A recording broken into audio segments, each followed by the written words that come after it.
a warm welcome. First of all, a big warm welcome to the Visegrad Inside event, Hungary elections the day after, and a future outlook on Hungary. As we promised in the invitation and online advertisement, we are welcoming specifically Visegrad Inside subscribers. We're very grateful that you support our work. And as my colleague Natalia is always reminding me, we're even more grateful for those who promised to subscribe during this event. People are still joining, but I think 3 minutes past the time, 3 minutes past the hour, we can start by introduction. It is my utmost pleasure to welcome online András Simor, a very experienced banker, central banker, former governor of the National Bank of Hungary between 2007 2013, also a corporate banker and investment banker in his distinguished career, and a close observer, analyst of Hungarian and European context, Central European context in particular, of I would say political economy. Correct me if I'm, not overstating anything, András. It's a great to see you. I'll give you the floor to speak. I will also mention that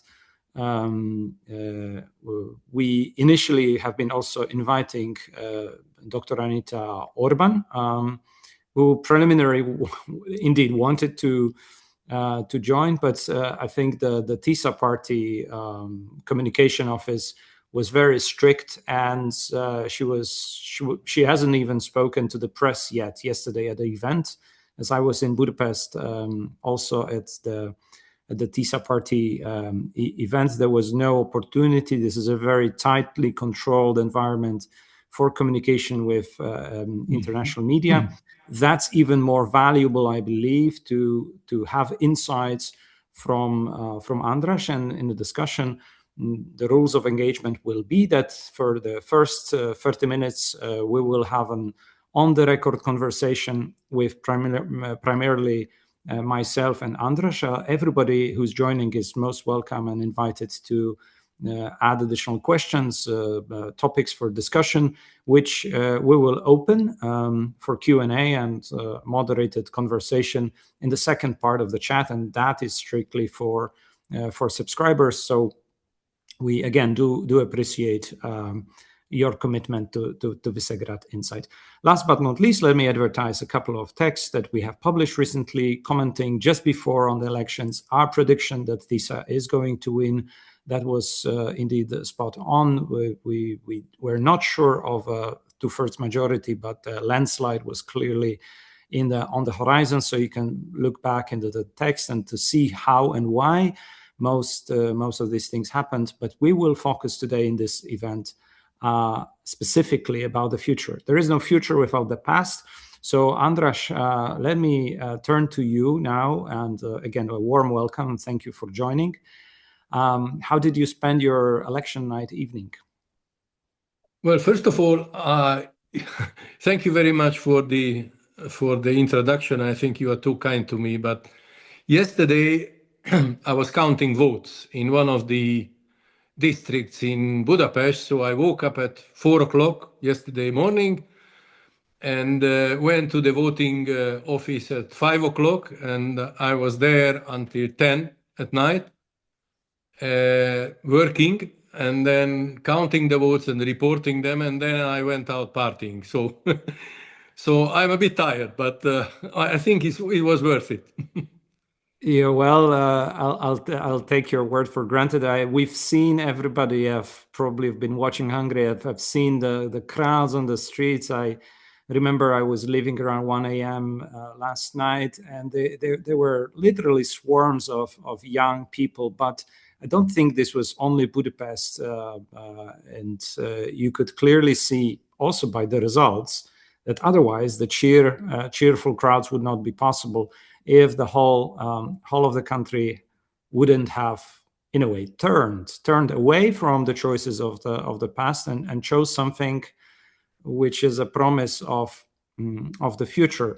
How would you characterize this promise? What has been promised and what people believe in? I think this was nothing short of a revolution. Hungary has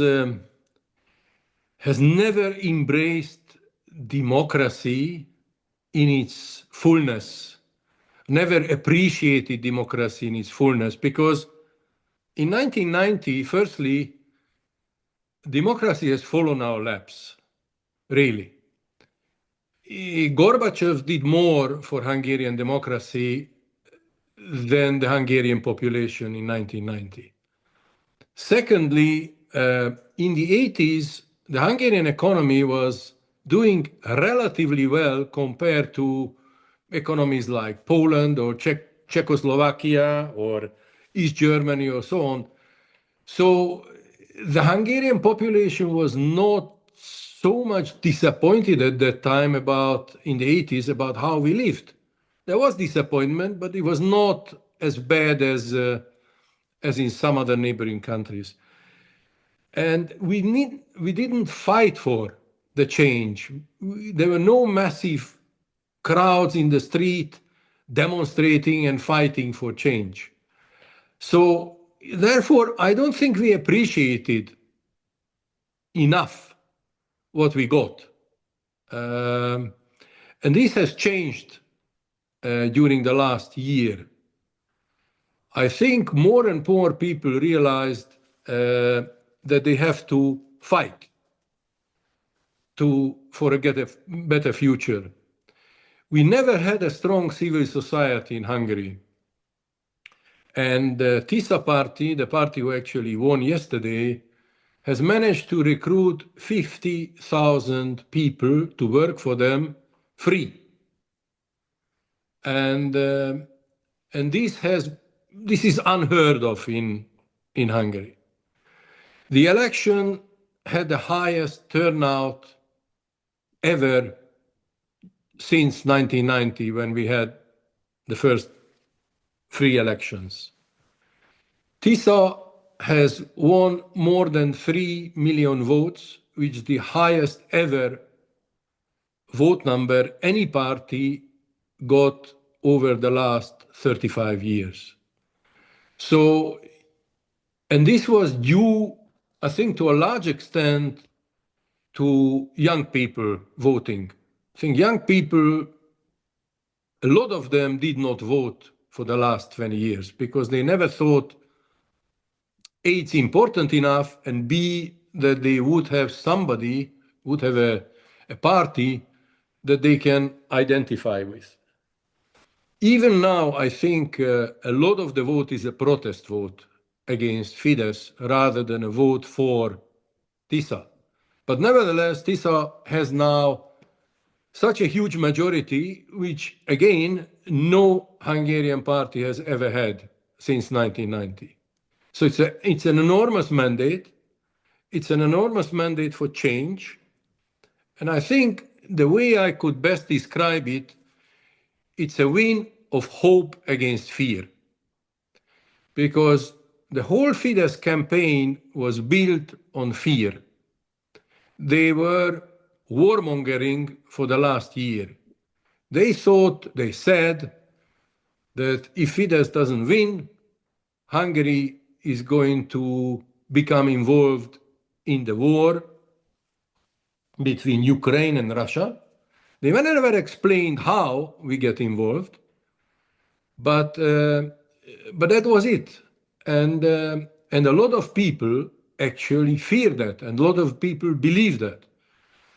And I must say that in spite of the huge loss that Fidesz suffered, still more than 2 million people voted for them. And it's a fairly large number. It's about 36, 37% of the vote. So, but TISA represents hope over fear. And I think that's the best description that I can give to what happened last night. I can recall one of the opinion polls that was done by Atlas Intel, one of the international, the global digital surveying platform that has had over the past several elections, including the American elections, Brazilian elections, also Polish presidential elections, and now Hungarian elections, very accurate polling when it came to the prediction of the final results. So they were spot on. Hence, I would quote them credibly, not to advertise them in any way as a service, but in an interesting way, they were listing the key issues that were driving people to the election, to the ballots.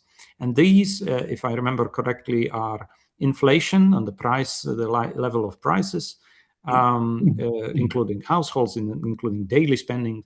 Then there was the question of healthcare. There was a question also of the rule of law, public services overall as well. And only on the fifth place you would find the relations to the European Union, which was already important, the most important element, marked by 29% of respondents. So these questions seems to be very, very domestic, very, very much driven by misfortunes, as you described, also of the society, of the situation in Hungary in terms of economic situation of past years, and no wonder people wanted a change. I wanted to touch upon two things here. First, and I don't know from which way to start, so we can pick one by one. On one hand, there is an obvious element missing, where international attention is mostly not to the domestic problems of Hungary, but to the foreign policy implications. And I'm also happy to pick up on a couple of these points if you also won't necessarily want to comment.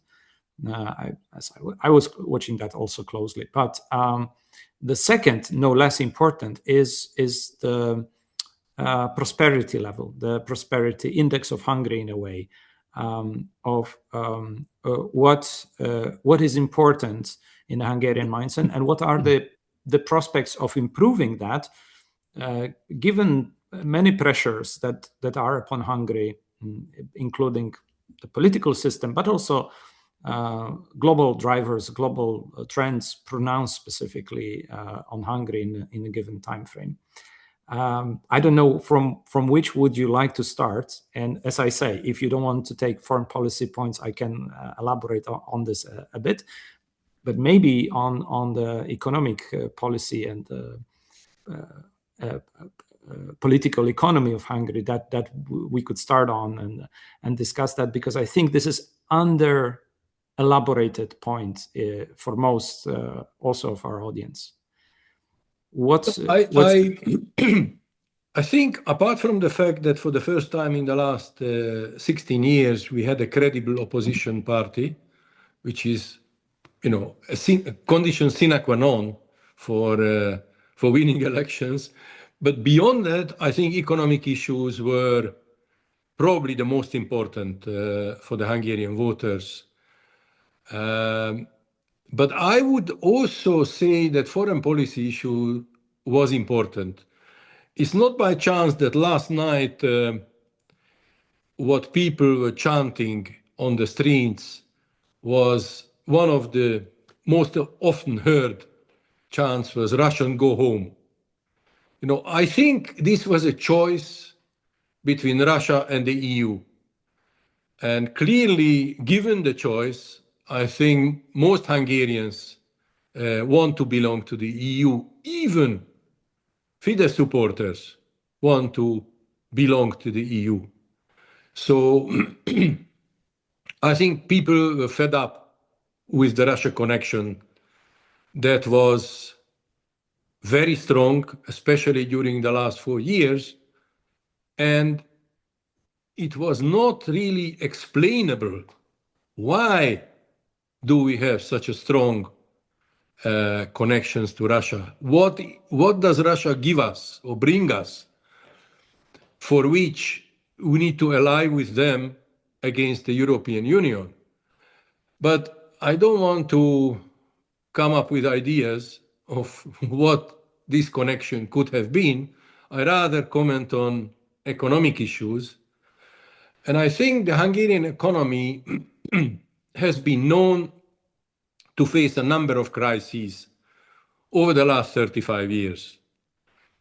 But this one, what we have now, is, I think, fundamentally different from all the previous ones. Because the previous ones were basically acute crises based on high debt, imbalances in the economy, current account imbalance, budget imbalance, currency crisis, and so on. And these acute illnesses can be corrected within a year or two by government action of reducing budget deficit, reducing debt, increasing interest rates, protecting the currency. So these measures can be taken. You can take foreign aid, IMF, World Bank, and we have done that a number of times in our history. And then the economy can get back to growth within a year or two. The crisis we have now is fundamentally different. We don't have those huge imbalances, although we have a large budget deficit, but at the moment in this international environment, it is not such an exceptional case. And there are a lot of other countries, even in our region, who run with such large budget deficit. The current account is in balance or it's in positive. We have reasonably high interest rates that protect the currency.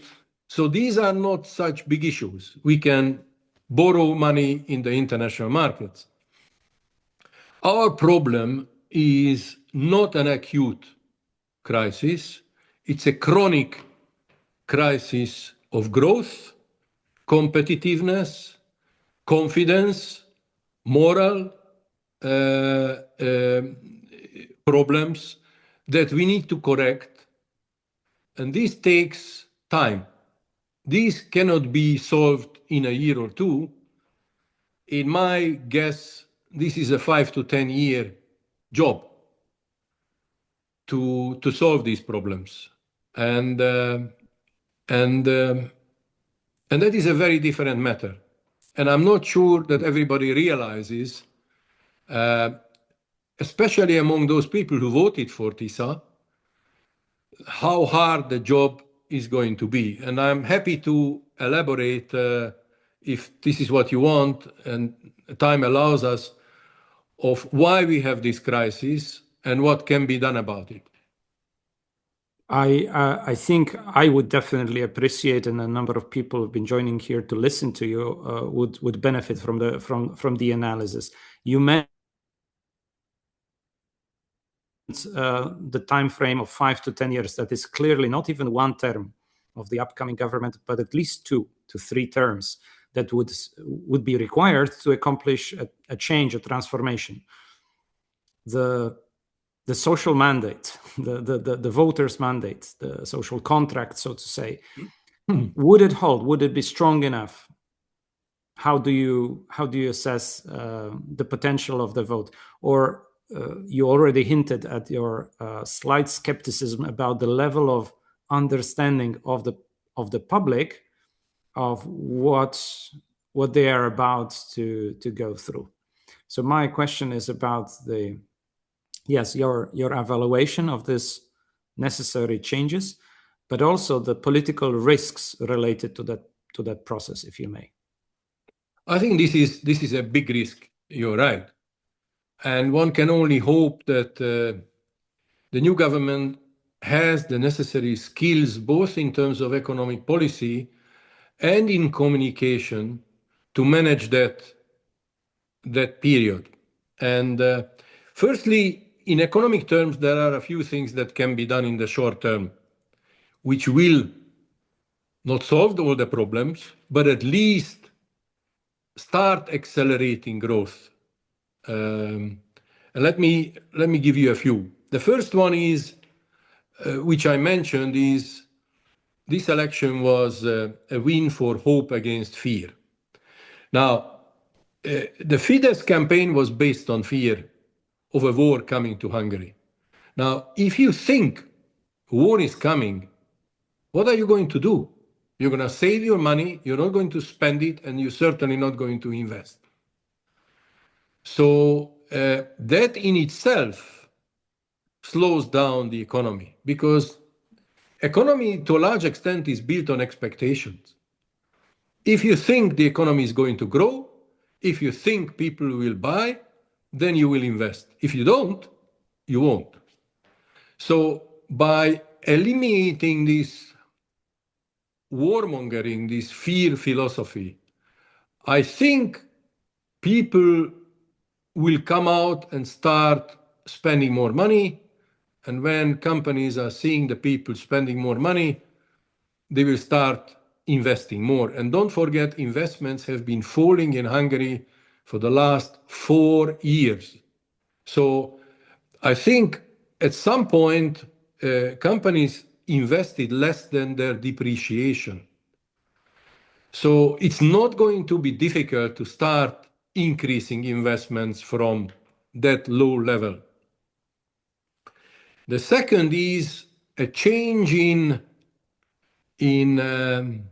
the whole economic policy philosophy, where if the government can make people believe that their success is not going to be based on being close to the government, by getting rigged public procurements, but they can freely compete in the market, and they are not going to be companies supported by the government against whom they cannot compete in a fair way, that again is going to give hope to people that they can succeed by simply doing an honest job and a good job in the market.